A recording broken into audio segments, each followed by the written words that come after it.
আমি কয়েকদিন আগে একটা ভিডিওতে বলেছিলাম যে ওরা কিন্তু বসে নেই। ওরা এই সরকারকে ব্যর্থ না করা পর্যন্ত থামবে না। ওরা নানামুখী চক্রান্ত, নানামুখী পরিকল্পনা নিয়ে মাঠে আছে। ওদের একটাই উদ্দেশ্য, জুলাই আগস্টের যে বিপ্লব গণ অভ্যুত্থান, এই গণ অভ্যুত্থানকে ব্যর্থ করে দেয়া এবং তাদের প্রিয় দল ফ্যাসিস্ট হাসিনা রেজিমকে আবার এখানে এই বাংলার মানুষের বুকের উপরে চাপিয়ে দেয়া। ওরা এই 15 বছরের যে হালুয়া রুটির ভাগ পেয়েছে, সেই ভাগ তো আর পাবে না। ওরা যেভাবে সমাজে ডমিনেটিং পাওয়ার অর্জন করেছে, সেটা তো থাকবে না। ওরা বাংলাদেশকে যেভাবে কুক্ষিগত করেছে, বাংলাদেশকে যেভাবে গোলামের দাস বানিয়ে রেখেছে, সেটা তো আর পারবে না। বাংলাদেশ অধিকতর গণতন্ত্রমুখী হলে, বাংলাদেশে অবাধ সুষ্ঠু নির্বাচন হলে ওদের গায়ে জ্বালা ধরে। কারণ এখানে গণতন্ত্র শক্তিশালী হলে এখানকার অর্থনীতি শক্তিশালী হবে, জীবনযাত্রার মান শক্তিশালী হবে, বাংলাদেশ আরও উন্নত হবে, বাংলাদেশ আরও ইন্ডিপেন্ডেন্ট হবে। সেটি তারা চায় না। তারা দাবিয়ে রাখতে চায়, গোলাম বানিয়ে রাখতে চায়, দাস বানিয়ে রাখতে চায়। যারা ওদের দাস হবে, গোলাম হবে, ওদের কথা মতো শুনবে, তাদেরকে ওরা ক্ষমতায় রাখবে। এই বাংলাদেশে সেটি আর হবে না।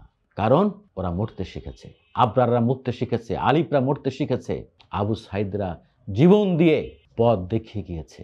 কিন্তু আমি যে কথাটি বলতে চাই, হায়াত মৌত আল্লাহর হাতে। আল্লাহ যখন যাকে যে অবস্থায় মৃত্যু রেখেছে, তার সেখানে মৃত্যু হবেই অবধারিত।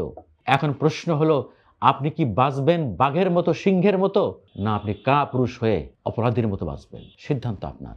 আপনি বাঁচবেন দেশের জন্য, দেশের মানুষের মুক্তির জন্য, না আপনার স্বার্থের জন্য, ব্যক্তি স্বার্থের জন্য? সিদ্ধান্ত আপনার। আপনি বাঁচবেন গোলাম হয়ে থাকার জন্য, না স্বাধীন হয়ে থাকার জন্য? সিদ্ধান্ত আপনাকে নিতে হবে। যে কথাটি বলার জন্য এই ভিডিওটা করছি, সেটি হলো এই: ওরা আরো হামলা করবে, ওরা আরো হত্যাকাণ্ড ঘটাবে। ওদের ব্যাপারে আমাদের সবাইকে সজাগ এবং সচেতন থাকতে হবে। ওরা ছাড়বে না, ওরা পিছু ছাড়বে না। ওরা সফট পাওয়ার ভিন্ন লেবাসে বারবার ঘুরে ফিরে আসবে। ওরা এদেশে ভালো চায় না। ওদের দাসদের দিয়ে এ দেশটাকে শোষণ করতে চায়। সত্য কথা, এটাই বাস্তবতা। দেখেন গতকাল রাতে কি ঘটনা ঘটেছে। হাসনাত আব্দুল্লাহ এবং সার্জিস আলম, তাদেরকে ট্রাক চাপা দিয়ে মেরে ফেলার চেষ্টা করা হয়েছে। তারা সাইফুল ইসলাম আলিপের বাসা থেকে, ওই লোহাগড়ার বাসা থেকে তাকে তার দাফন শেষ করে তা চট্টগ্রাম শহরে ফিরছিলেন। তখন তাদের গাড়ি বহরে ঠিক ওই ট্রাকটা, ওই মাইক্রোবাসে হামলা করা হয়, মানে আঘাত করা হয়, যেখানে যাওয়ার সময় তো আমরা তারা মাইক্রোবাসে করে গিয়েছিলেন। দেখছেন ওদের ওদের কত সোর্স, কত প্রি প্ল্যান। এবং যেই ট্রাক চালক ওই গাড়িটিকে আঘাত করে দুমড়ে মুচড়ে দেয়, সেই ট্রাক চালকের মালিকও কিন্তু এই জুলাই আগস্টের গণহত্যার আসামি। যাই হোক, ওই ঘটনার পরে জিডি হয়েছে রাতের বেলা। সার্জিস আলম এবং হাসনাত আব্দুল্লাহ তারা ফেসবুকে পোস্ট করেছেন, মারবা, মারতে পারবা না, আমরা বারবার ফিরে আসব আবরার হয়ে, আলিফ হয়ে। এটা হয়তো যে ওরা, তারা তো যারা শহীদ হয়ে গেছে তাদের মৃত্যু হয় না। আমাদের এসব ছাত্র নেতাদের, সমন্বয়কদের, তাদের নিরাপত্তার জন্য, পর্যাপ্ত নিরাপত্তার জন্য রাষ্ট্রকে ব্যবস্থা নিতে হবে। ওরা মেরে ফেলবে বিধায় আমরা একেবারেই প্রকাশ্যে ঘুরে বেড়াবো, কোনো সিকিউরিটি রাখবো না, এটা হতে পারে না। ওদের কাউন্টার ব্যবস্থা নিতে হবে। ওরা থামবে না, কিন্তু ওরা বিভিন্ন লেবাসে ওরা সামনে আসবে। ইসকন নিয়ে কথা বলতে চাই না, অনেক কথা বলেছি। এখন দেখেন সব কিন্তু একটা জায়গায় এসে মিশছে, সেটা হচ্ছে সম্মেলনী সনাতন জাগরণ জোট। হঠাৎ এই দলটা, এই সংগঠনটা হঠাৎ হয়েছে, বুঝতে পারছেন? আমরা কোনো সংখ্যালঘু ভাইদের বিরুদ্ধে না। বারবারই বলছি, গতকাল রাতেও বলেছি যে বেশিরভাগ হিন্দু ভাইয়েরা, বেশিরভাগ সংখ্যালঘু ভাইয়েরা ভালো, তারাই বাংলাদেশের মানুষ। তারা সংঘাত চায় না। তারা এতকাল যেভাবে ছিলেন আমাদের সঙ্গে মিলে মিশে একাকার হয়ে, ভাইয়ের মতো, বোনের মতো, তারা সেভাবে থাকতে চায়। কিন্তু ওই যে কিছু উস্কানিদাতা যারা এজেন্ডা নিয়ে মাঠে আছে, তারা কখন ইসকন লীগ হয়ে, কখন অমুক লীগ হয়ে, তার আনসার লীগ হয়ে বিভিন্ন ফরম্যাটে তারা হাজির হয়, চক্রান্ত করছে। দেখেন চট্টগ্রামে কারা হত্যাকাণ্ড ঘটিয়েছে, প্রকাশ্যে দা, বটি, ক্রিস, রামদা নিয়ে ছবি এসেছে বিভিন্ন মাধ্যমে। এরা কারা? ইসকন কিন্তু পৃথিবীর বিভিন্ন দেশে নিষিদ্ধ। ইসকনের ভাবা আদর্শ তারা সেখান থেকে বেরিয়ে আসছে। অনেকে বলে যে ইসলামের মধ্যে বিভিন্ন দল আছে না, এটা একটি দল। থাকেন, আপত্তি নাই। আপনাদের এই চেহারা কেন দেখাচ্ছেন? আমি বলবো ওই সব সংখ্যালঘু ভাইদের যারা বাহ্যিকভাবে বলেন আমরা বাংলাদেশি, কিন্তু ভিতরে ভিতরে মানসিকতায় আপনারা ভারতকে পোষণ করেন, লালন করেন। এই মনস্তত্ত্ব থেকে আপনাদের সরে আসতে হবে। যতদিন আপনারা এই মানসিকতা থেকে সরে আসতে না পারবেন, ততদিন এই বিভেদ, এই অশান্তি থামবে না। প্লিজ, এ দেশটা আপনার, আমার, আমাদের সবার, সবাইকে ঐক্যবদ্ধ থাকতে হবে। আপনাদের কেউ আঘাত করতে পারবে না, কেউ পারবে না। আপনারা ঠিক থাকেন, ঐক্যবদ্ধ থাকেন, আমি তো বলছি যে সরকার উচিত হবে একটা কমিশন গঠন করে দেওয়া, প্রত্যেকটা ইউনোকে ডিসি সাহেবদের দায়িত্ব দিয়ে দেওয়া, ইভেন ইউনিয়ন পর্যায়ে যারা ইউপি চেয়ারম্যান হবে তাদেরকে দায়িত্ব দিয়ে দেওয়া, যে কোনো একটা সংখ্যালঘুর গায়ে কেউ যেন হাত দিতে না পারে। সে অপরাধ করবে, তার বিরুদ্ধে আইন অনুযায়ী বিচার হবে। দেখি কারা কে মিথ্যা অপপ্রচার ছড়ায়, ওদের ফাঁদে পা দেবেন না প্লিজ। আমরা বুঝতে পারছি কিন্তু বাংলাদেশে ওই যখনই ওরা শুনেছে এই 3 মাস পার হয়ে গেছে, কিছু করতে পারে নাই, এবার যখন দেখলো যে নির্বাচন কমিশন গঠন হয়ে গেছে, ওদের মাথা খারাপ হয়ে গেছে। কারণ ওরা নির্বাচন চায় না, কারণ নির্বাচন হলেই তো একটি নির্বাচিত রাজনৈতিক সরকার ক্ষমতায় আসবে। তারা জানে কি হবে, তারা জানে যে অন্তত আগামী 30 বছর আর এখানে ভেড়া যাবে না। কারণ এবার যদি গণতন্ত্র প্রতিষ্ঠিত হয়ে যায়, এবার যদি মানুষের ভোটের অধিকার প্রতিষ্ঠিত হয়ে যায়, তাহলে বাংলাদেশ অনেক দূর এগিয়ে যাবে।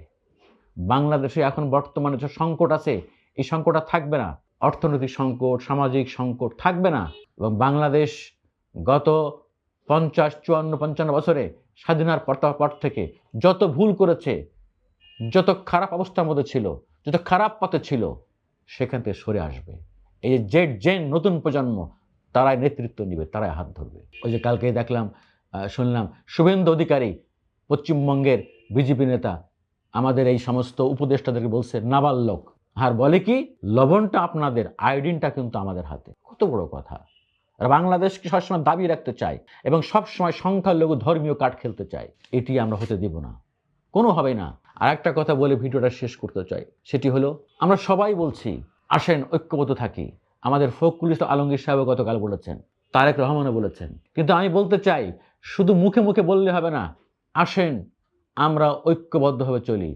বাস্তবে আপনারা সবাই, আমরা সবাই কিভাবে ঐক্যবদ্ধ থাকব, তা একটি রূপরেখা দিতে হবে। বাস্তব ভিত্তিক কিছু পরিকল্পনা গ্রহণ করতে হবে ঐক্যবদ্ধ থাকার। ফ্যাসিস্ট বিরোধী সকল শক্তিকে ঐক্যবদ্ধ থাকার একটি রূপরেখা দিতে হবে। মুখে মুখে বললে হবে না, বক্তৃতা বললে হবে না, সবাইকে ঐক্যবদ্ধ রাখার জন্য কাজ করতে হবে। পাশাপাশি এই যে ভারতীয় গণমাধ্যমে একের পর এক প্রতিদিন মিথ্যাচার করা হচ্ছে, দেশে বিদেশে চক্রান্ত হচ্ছে, মিথ্যা প্রপাগান্ডা ছড়াই দেওয়া হচ্ছে, এর বিরুদ্ধে সরকারকে যথাযথ ব্যবস্থা নিতে হবে। আমি বলি কি ব্যবস্থা? আপনারা পাল্টা ব্যবস্থা নেবেন, প্রত্যেকটা অপপ্রচারের পাল্টা কাউন্টার দিবেন, মেইন স্ট্রিম মিডিয়া ব্যবহার করবেন, আপনারা সরকারের পক্ষ থেকে মুখপত্র দিয়ে এটা প্রেস ব্রিফিং করাবেন, সুনির্দিষ্ট হয়ে বলবেন যে অমুক অমুক মিডিয়া, ভারতীয় মিডিয়া বা অমুক অমুক গণমাধ্যমে এই মিথ্যাচার করা হয়েছে, সোশ্যাল মিডিয়ায় এই মিথ্যা কথা বলা হয়েছে। সরকারের দায়িত্ব, ওরা তো চেষ্টা করবে উস্কানি দিয়ে একটা বাজে পরিস্থিতি তৈরি করার, ওরা তো চেষ্টা করবে উস্কানি দিয়ে একটা অরাজক পরিস্থিতি তৈরি করার। সরকারের কাজ হলো এটার কাউন্টার দেয়া। আপনাদের সেই মেকানিজম কোথায়? শুধু ওই ফেসবুকে স্ট্যাটাস দেওয়া কাজ না, আপনাদের একজন যোগ্য দক্ষ মুখপাত্র লাগবে, যার কাজ হবে প্রতিদিন এগুলো ব্রিফ করা। আপনাদের একটা টিম লাগবে। প্রোপাগান্ডার বিরুদ্ধে পাল্টা জবাব দিতে না পারলে কিন্তু প্রোপাগান্ডা সত্য হয়ে যাবে। এবং যুগে যুগে কিন্তু এই ধরনের ক্ষেত্রে প্রোপাগান্ডা কিন্তু ব্যবহৃত হয়েছে। ওই হিটলারও কিন্তু প্রোপাগান্ডা সৃষ্টি করেছিল, সে যুদ্ধ জয়ের জন্য প্রোপাগান্ডা মিনিস্ট্রি চালু করেছিল, নিশ্চয় আমাদের মনে আছে। মন্ত্রণালয় চালু করে সে মন্ত্রী নিয়োগ দিয়েছিল প্রোপাগান্ডা মিথ্যাচার করার জন্য। এরা তাই করবে। শেষ করবো এটাই বলে যে এই তরুণ আইনজীবী সাইফুল ইসলাম আলিফ শেষ হত্যাকাণ্ড না, এই সার্জিস আলম হাসনাতদের উপরে এটাই শেষ হত্যা করার পরিকল্পনার শেষ অ্যাটাক না।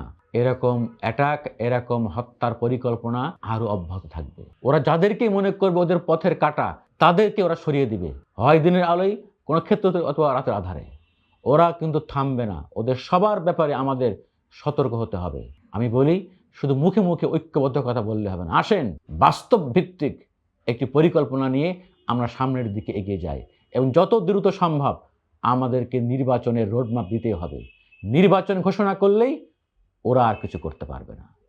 আল্লাহ হাফেজ।